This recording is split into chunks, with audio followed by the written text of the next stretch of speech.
On the behalf of Icelandic American the Chamber of Commerce, I would like to welcome you all here on this meeting today. The topic is the Icelandic competitiveness and as well economic outlook, which has probably been much easier topic in the past. You might have heard that there is a COVID situation that seems to dominate all economic discussions, and by the way, all discussions in general. I would like to first some householding items. All of you are in listening only mode, but you can put questions and comments on the tab while the presentation is going on. Presentation will be around 20 minutes, 20 plus, and then the rest will be the questions. And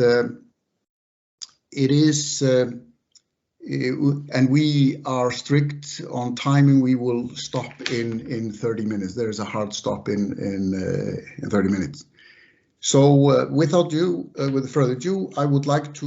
I'm proud to present Halldór Benjamín Thorbergsson.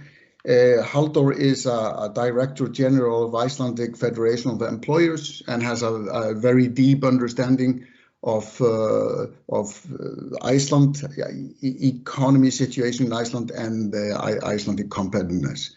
So Halldór, I'm proud to present you. Thank you, Jón, and to the Chamber of Commerce for this warm welcome. Over the next 20 minutes or so, I'm going to give you a brief overview of the Icelandic competitiveness, and as Jón mentioned, the economic outlook as we are looking at it currently. Let's see, I believe that you can all see the slides. Yes. First, if we just give you the broad overview of the Icelandic economy, it's important to realize that the relative size of the economy compared to the other Scandinavian economies, it is tiny compared to it. You can see that the Icelandic economy is only about 0.5% of Germany, which more or less renders Iceland the smallest economy among OECD nations in terms of output. But the more interesting thing here on the right-hand side is that if we look at GDP per capita, how much value we're creating per individual in the country, you can see that we rank in the 7th position within the OECD. So the general point that we can take from this, Iceland has an extremely high standard of living, as we will go through in the next few slides.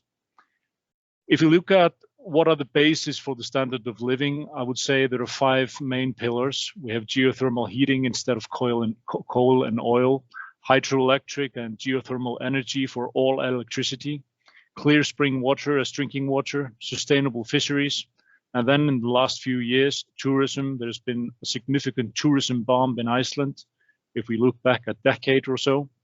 And of course, after the COVID situation, we are hoping that we will be back on track in the tourism sector, which has been a substantial part of our economic success story over the past few years, that we will be back on track in terms of tourism in the next few months, hopefully.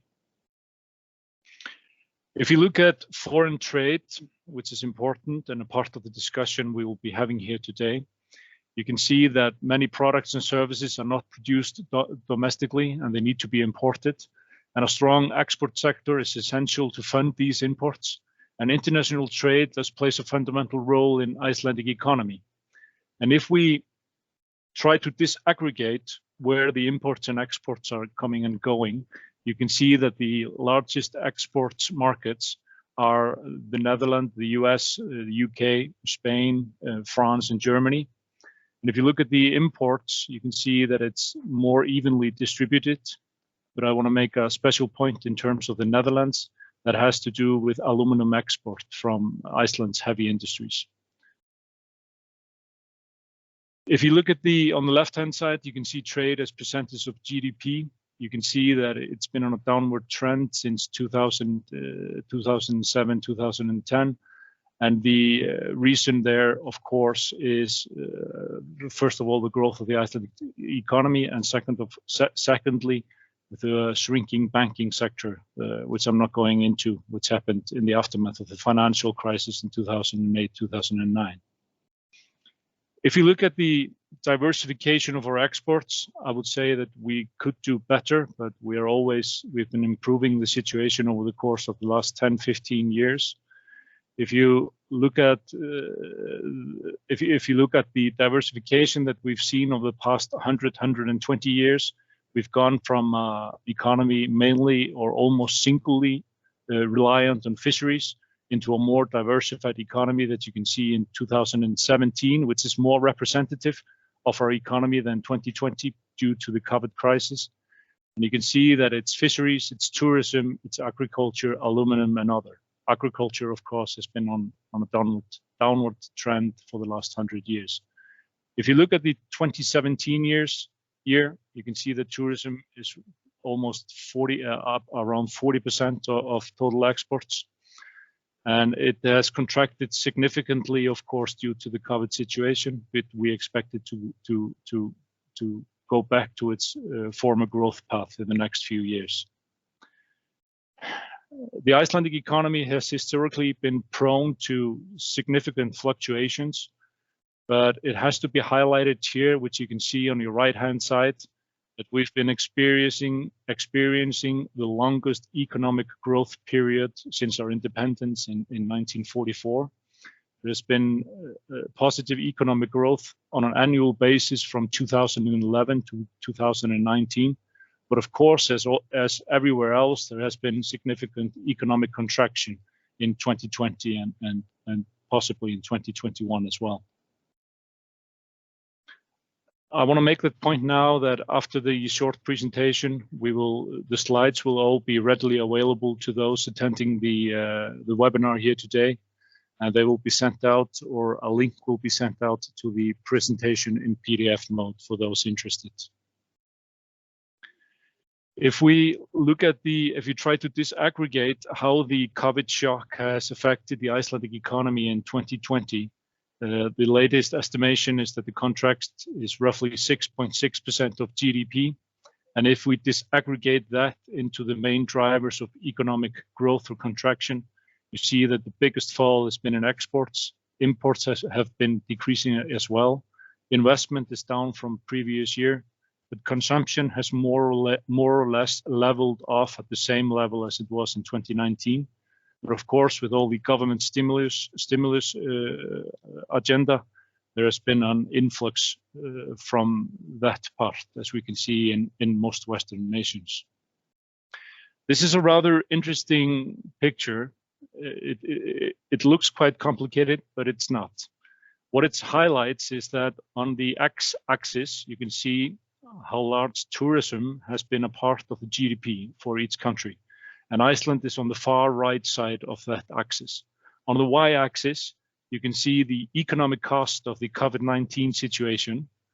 And what I deduct from this picture is that even though Iceland has been heavily reliant on tourism in its economy, the economic cost of COVID-19 has been somewhere around the mid-level range. One would expect at the beginning, when you see a whole industry more or less collapsing, that the economic cost for the country would be higher. But this is our latest estimate that we're somewhere in the middle of the league compared to that. If we look back for the past few years, maybe the last 10 years, you can see that strong growth in recent years has resulted in a much healthier economy. We've seen a current account surplus in 2020 for the 12th consecutive year. This is in contrast of most recorded history, which has been characterized by persistent deficits, reflecting stronger fundamentals. So this is the underlying fundamental for the whole economy. The net investment position for the economy as a whole has also been positive, which means that Iceland has become a net lender to the world instead of being a borrower to the world. So I would say, as a trained economist, this is the largest change or difference in the Icelandic economy over the past decade. And this is depicted on both pictures, both when you look at the current account and GDP growth, but on the right-hand side with a net investment position, which shows that we are a net borrower to the world. And this, of course, has to do with the government balance. On the left-hand side, you can see that in the years running up to 2019, there was a positive government balance, and government debt was reduced significantly from 2010 to 2019 by roughly 60%. But it has to be stated here that the largest part of that downward trend in the government debt had to do with the collapse of the banking system and how the Icelandic government dealt with the collapsed banks. If we look forward for the next 5 years or so, as all Western economies, the debt level of the government is increasing, but it will level off at roughly 60% of GDP, up from just around 30% in 2019. So it's roughly the government debt will more or less double over the next 5 years. Turning to the next slide, I think the difference, if we try to draw stark differences between the US and the Scandinavian economies, I think in terms of government spending, it has to do with the automatic stabilizers of how we run our government. So instead of raising taxes, the government has allowed the basic features of public finances to carry out their intended purpose, where income has decreased while expenses have increased.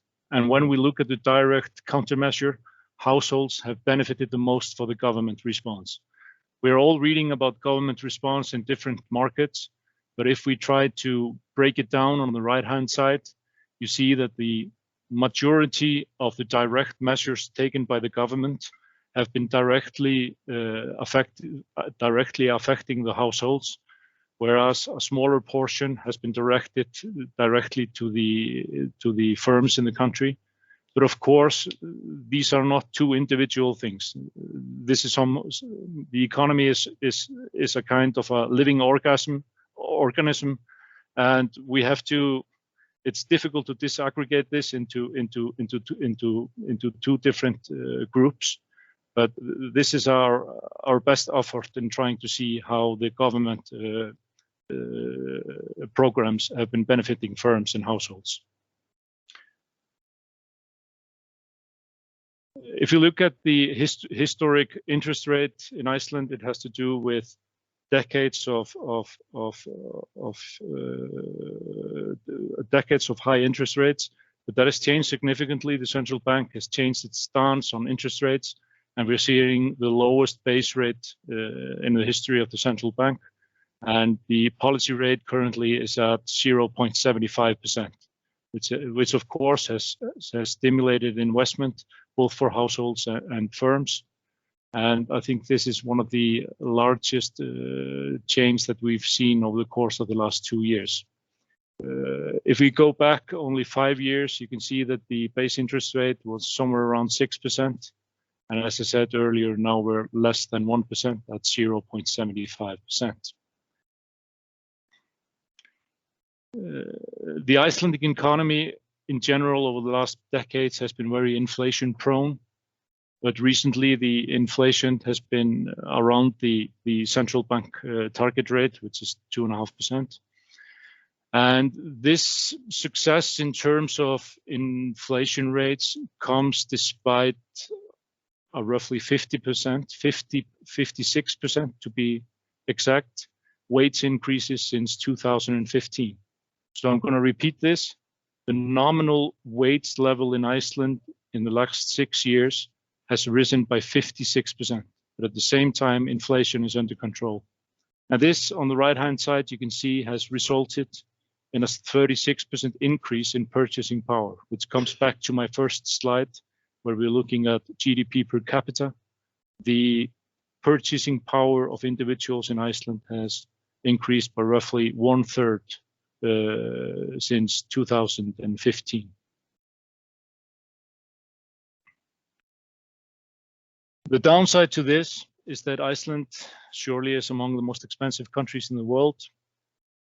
You can see on the right-hand side the relative ranking from 2021, with Switzerland topping the chart, Iceland in the second place, Norway, Denmark, Sweden, Finland. All the Scandinavian nations are in the top six positions. If you look at the main drivers of inflation in Iceland over the past 12 years or 11 years, you see that, as in many other developed markets, housing prices have been soaring, and they're still soaring. The real estate market is booming, which has contributed significantly to the level of inflation. What I do most days is negotiating salaries in Iceland with the unions. And if you look at the Icelandic wage bargaining model, we've been increasing salaries 4 times faster than the Nordic countries, which is not a good thing. I want to state that specifically. And the result historically has been higher inflation and higher policy rates. And on average, wages have increased by 3.4% in 2020, despite rising unemployment rates across most sectors. And this is a phenomena that we haven't seen before in Icelandic economy. That is, we've seen unemployment rates somewhere between 10 and 12%. It depends on how you count it. But at the same time, we've been increasing nominal salaries, which of course is not a very good economic policy.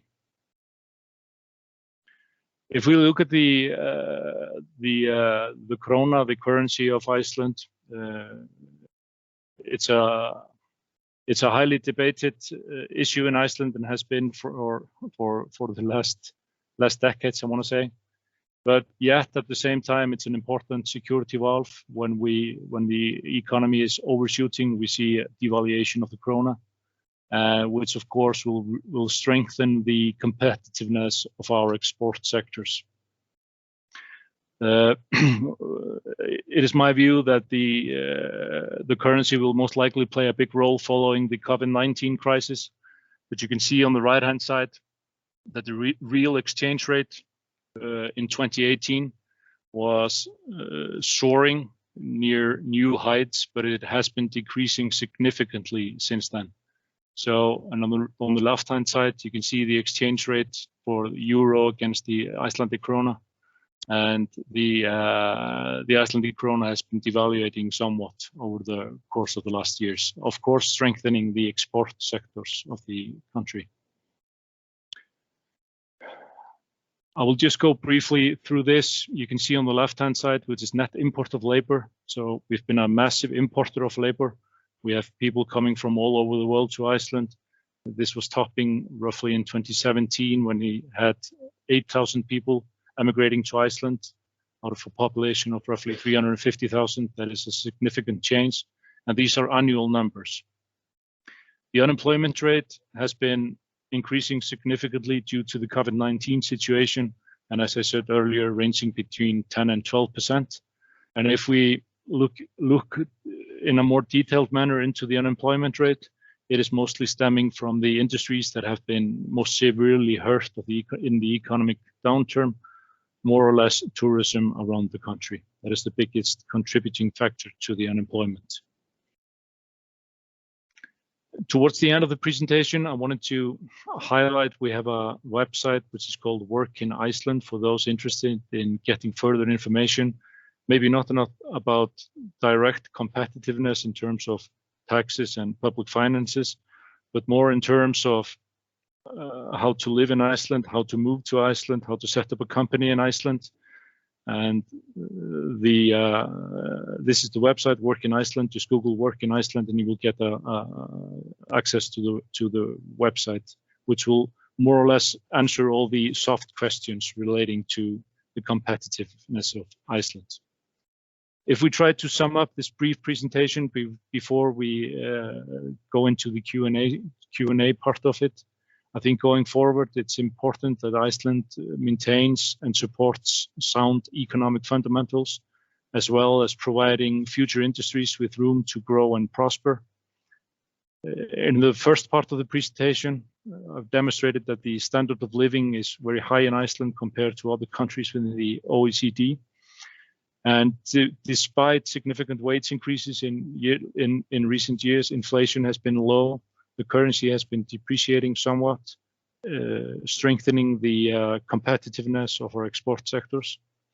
The economic foundation of our economies are very robust, and I believe that the uptick in the government financials will be rather quick once our main industries will gain their former strength towards the end of the COVID-19 situation. And last but not least is the sustainability aspect of the Icelandic economy. We pride ourselves on sustainability in most of our endeavors, ranging from geothermal and geothermal heating in all houses, hydroelectric power, clean water, etc., sustainable fisheries. As I said earlier in this brief presentation, we will send the presentation in a PDF format to all participants in this webinar. And of course, you can find much more information on the website Promote Iceland and on our website, which is sa.is. You can find more or less all the presentations and material that we publish on a weekly and monthly basis. Thank you. Okay, thank you. Thank you, Halldór, very much. And I would like to misuse my position here to ask the first question, and that it has something to do with how come? I mean, it must be an economic mystery that purchasing power is going up drastically, and at the same time, currency is weakening, and this does not, that does not lead to inflation. Mm-hmm. So has it happened before, or is it? Are we creating a miracle, economic miracle here? You begin with the most simple question, Jón. Thank you so much for that. No, I mean, it's not an economic miracle.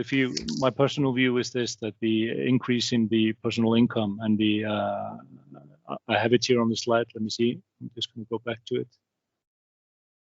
You have it here, the purchasing power, the change in purchasing power. I mean, this will level off and stabilize somewhere below 36%. There's a massive debate going on everywhere in the world. You just have to pick up the Financial Times, and you can have two different views on what will happen to inflation in the short, medium, and long term in all Western economies. It's yet to be determined how the inflation levels will be in the coming years. But if you look at the forward-looking estimate of the market here in Iceland is not expecting inflation to take off. It will hover around the 2.5–3.5% mark that the central bank is focusing on. So I do not believe that inflation will be significant in the next few years. However, what we've seen in the real estate market, for example, is that households have been refinancing their housing loans significantly in the last maybe year and a half, which of course will lead to more effectiveness of the monetary policy of the central bank. Whereas if they go into increasing the base rate, it will affect households in a more direct manner than it has done in the past. So that is one of the major changes we've seen in monetary policy over the course of the last 2 years. I know this doesn't fully answer your question, Jón, but I know you will respect that there is no answer to that question. Okay, thank you very much. And is there any other questions?